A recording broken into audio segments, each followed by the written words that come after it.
Assalamualaikum everyone. Welcome back to another session on scholarships, and today we're going to discuss about failure and success.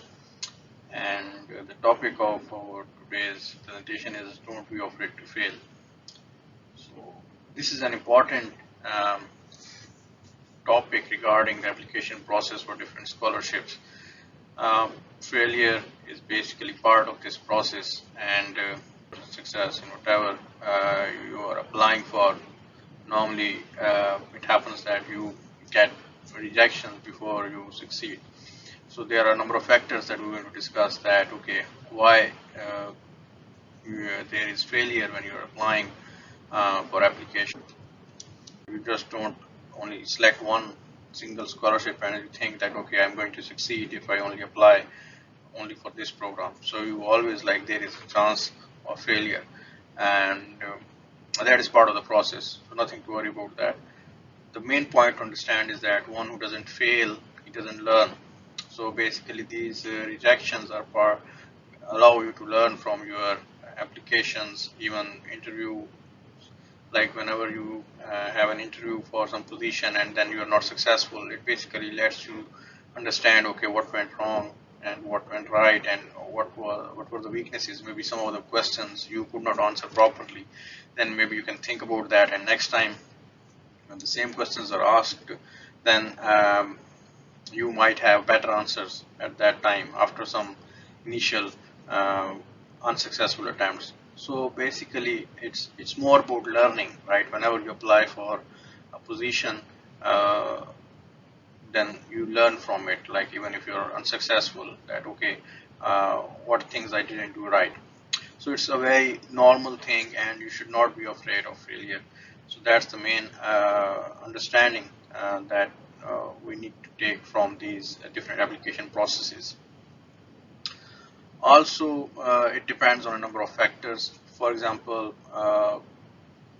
sometimes you don't like put much effort into your application. Maybe the deadline is approaching and you just have little time, so you could not like properly complete your application or properly like gather the required material for your application. For example, sometimes you need to write a research proposal. So if your research proposal is not properly written, then it might happen that you are unsuccessful. So your application was not properly submitted, and that's why it could be one of the factors that could lead to failure.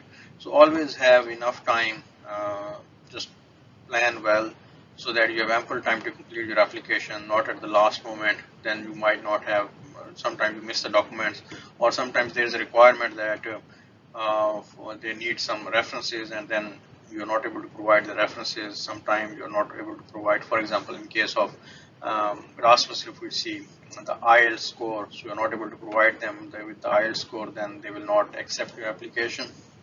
It will not go forward. So it depends on a number of factors. So even sometimes, like I said, research proposal, if it's not well written and you just submit, or you have wrote that research proposal for some other position and then you just try to like submit the same research proposal without any changes. Maybe it's a bit different, this the position that you're applying for. So it can also happen that uh, your application is unsuccessful. Then the other option is not the right job. So sometimes it can also happen that okay, when people are looking for masters or PhD programs, sometimes in which the programs in which they are interested, or they are, and the positions that they normally see that are being advertised, they are not like entirely linked. So sometimes they are a bit different from what you intend to do, and then you just sometimes apply for those positions, and maybe because of your lack of interest or because you don't have a background in that specific area, so that is not the right job for you to apply for, or right scholarship for you to apply for. So it might also happen that you get rejected. So it's important to understand that okay, you think like what actually you want and then apply for those positions which are clearly linked to your area of expertise, or which you think that you would be able to succeed if you're interviewed for that specific position.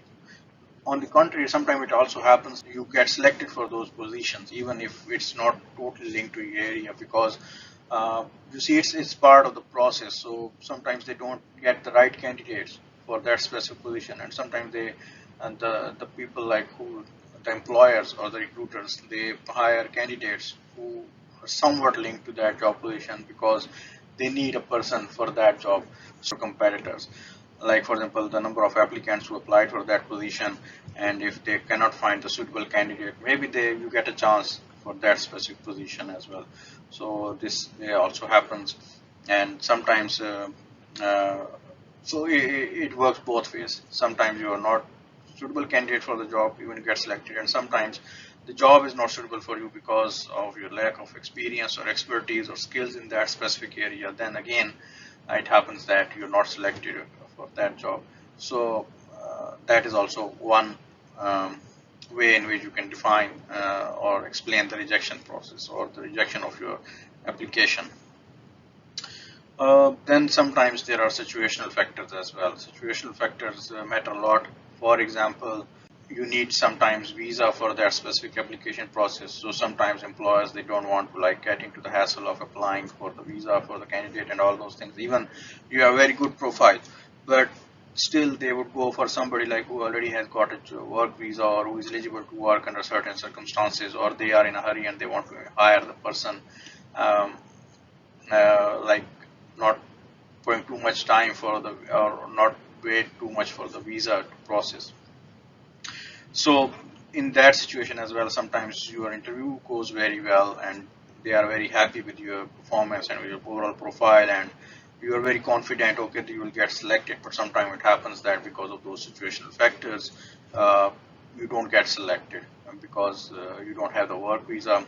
Or it happened to me once that okay, I got selected um, for faculty position, but then because of the COVID, you see recently COVID came, and so because of that, the borders were closed for that specific country, and they could not apply visa for me. And so even they said that okay, we are going to hire you, but then at the last moment it happened because of the COVID situation.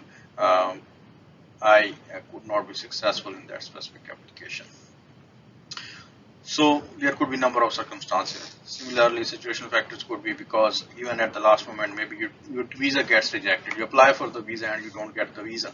So that is also like one way in which you can describe the situation that okay, you get the job, you get the offer letter, and you are halfway done, and then you apply for the visa and visa gets rejected. So this is also one of the situational factors that can happen. And okay, what you need to understand what were the causes of those failures. So I have explained a number of things. So hopefully it will help you to understand that okay, uh, how can we proceed with the applications, what factors take into account when applying for the right job. And most of the time people also say that it's luck. As I said, like sometimes you get a job because there are not, it depends on the competitors or the people who are competing with you for the same post. If they don't get the suitable candidate, even if you are closest to the suitable candidate, you will get selected. So as so the bottom line is that don't worry about the failures. Worry about the chances you miss when you don't even try. So this is an important thing that you need to understand that okay, just don't be afraid of applying for any position. If you think okay, this position is not for me, but okay, if it's somewhat relevant to you, you should apply, because nowadays it's the competition is very tough, even for the scholarships, even for the jobs, everything in academia. It's becoming uh, tougher and tougher day by day. So don't worry about the failures, but do always try. If you even don't try, then what's the probability you miss that opportunity? Maybe you have that opportunity, and then you can just try and see what are your chances of getting selected. So don't worry about like being rejected. So when I applied for my PhD program, so I was not sure even if I will get my scholarship or not, because my background was quite different. No, my background was engineering, and then I had a master's degree in project management. And during that project management, I just learned about knowledge management. It was just like only in one course I have learned about this field, and then I wrote a research article on that specific. So based on that, I got selected. Even I think the chances were quite minimum because I did not have any background. Even my research area was very different. I had a master's degree in Erasmus master's degree uh, from in a very different field, engineering, and then I applied for something in more related to management sciences. But okay, why? There were some factors behind that. Maybe because I had some scholarships during my undergrad degree, my previous academic record was good, and also I wrote a research proposal that was appealing to the supervisor, even though my background was not completely linked to that one. So I took a chance, and luckily I got selected, and it was one of the most prestigious fellowship schemes in the world, the Hong Kong PhD fellowship scheme, and on which I completed my PhD then, and based on that, then further I now my career is completely changed from uh, engineering to management sciences, and now working in the area of knowledge management and areas like that. So it depends. So just always take the chance and don't worry about like getting uh, unsuccessful or like don't worry about the failures. So here are some of the examples. Like okay, these are some only just few of the examples that I will share with you here. These are not all the examples. Like okay, how many rejection emails I got before acceptance. So it depends on a number of factors. For example, right. Uh, so here, for example, the first email they just told me, okay, they even didn't shortlist me for the position. They said, okay, your profile was good, however, there was more competition for the position. So sometimes the candidates that you get in for that specific position, they are even more qualified, or they have more experience, or they are more skillful than you. So this is the email that regarding that maybe the competitors that I had for that specific positions, they were far more better than me in terms of experience or skills or expertise. So this okay, this one is another email. I applied for a research position. It was basically a postdoc position, and there was a project. It was in Europe. So even here, I was not shortlisted for the interview. You see, like even at the first stage, I was rejected because the guy he also again received a lot of applications. Like their areas were more linked to the project, or their areas of expertise were more related to the project, or their research proposals that they submitted were more appealing to the guy who was selecting. He is the supervisor, like who just emailed me. So it made the shortlisting process very difficult for him, and then he also thanked me like for putting the energy. In this one, we had to like submit a research proposal. So I spent like a lot of time writing the research proposal and then submitting it to the supervisor in the hope that I might get selected, but then I didn't get. But the same proposal, then I further refined it, and then I submitted it somewhere else, and then it was quite successful on the other time. So it still helped me because the effort that I put in writing the research proposal at this point, that research proposal I could submit in other areas as well, for other job applications as well. So this is one of the plus point that I took from this rejection. This is another rejection email that I got for one of the positions in Taiwan, I think. So they just said that they wished me good luck, that I should apply for somewhere else for that specific position. So it's okay. They did not tell any reason. Of course, they might have got a more suitable candidate. Uh, This is another email that I got from another for faculty position that I applied, and they said, okay, it has nothing to do with my credentials or expertise. It has more to do with our current needs and priority, right? So you see, as I said, sometimes you apply for the job, but it is not like relevant to your area of expertise, but still you apply for it in the hope that okay, you get selected. So here maybe they found someone who was more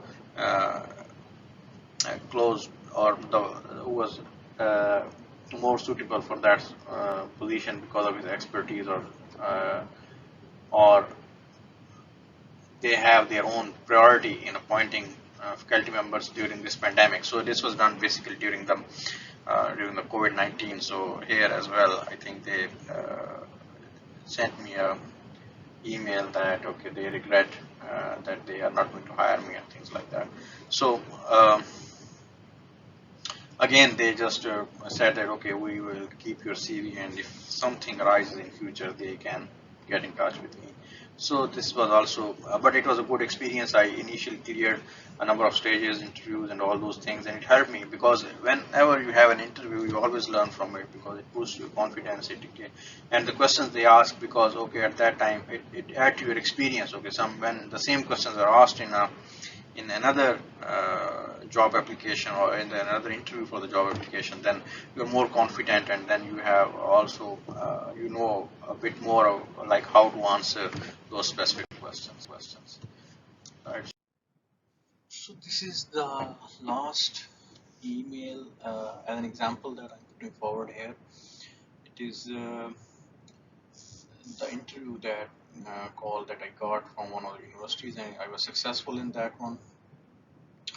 It was back in 2021, but again, uh, I got an offer letter as well. I got acceptance from the university that we're going to hire you. But what happened is that at that time, the COVID-19 pandemic was there, and thus, as you can see, my interview was held in 2021. So, because of the pandemic, as the borders were closed for different countries, and also the visas, and the situation was quite unpredictable. So even after all those clearing all the stages and getting acceptance from the university, I couldn't join this university. So this is also one example that okay, sometimes the situational factors, how they play their part, and you are unable to basically secure some uh, funding or scholarship or opportunity, job opportunity, even when you clear all the stages.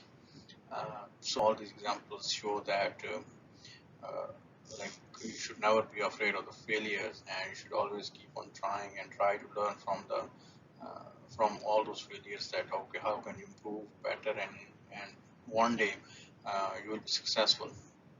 So thank you very much for watching this video.